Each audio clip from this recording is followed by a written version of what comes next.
Le maire de Bordeaux a longuement abordé le conflit au Sahara occidental, affirmant son soutien aux efforts de l'envoyé personnel du secrétaire général de l'ONU, Christopher Ross, pour trouver une solution à la crise qui perdure depuis plusieurs années.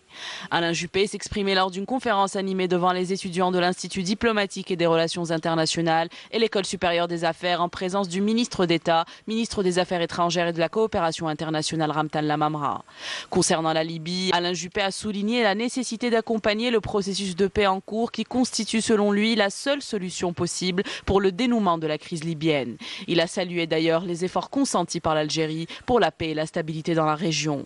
Autre volet abordé par l'ancien Premier ministre de Jacques Chirac, candidat aux primaires du Parti Les Républicains à la présidentielle française de 2017, la communauté algérienne établie en France, qu'il considère comme un atout pour le développement de la France, soulignant que cette communauté apporte depuis 4 générations une contribution majeure pour son pays. Alain Juppé s'est déclaré promoteur des liens entre les deux rives, affirmant qu'il avait toujours activé pour le développement des liens interméditerranéens. Il s'est réjoui par ailleurs de l'excellente relation qui existe entre la France et l'Algérie dans le domaine de la coopération économique notamment, précisant que les entreprises françaises font confiance à l'Algérie et qu'elles sont déjà près de 500 entreprises à s'y être installées, générant plusieurs milliers d'emplois. Juppé a indiqué également qu'en dépit du péril et des épreuves, l'Algérie est engagée dans la voie de la démocratie, ajoutant qu'il n'y avait pas d'autre voie possible, non seulement pour le peuple, mais aussi pour les partenaires économiques qui ont besoin de stabilité et de sécurité juridique pour investir.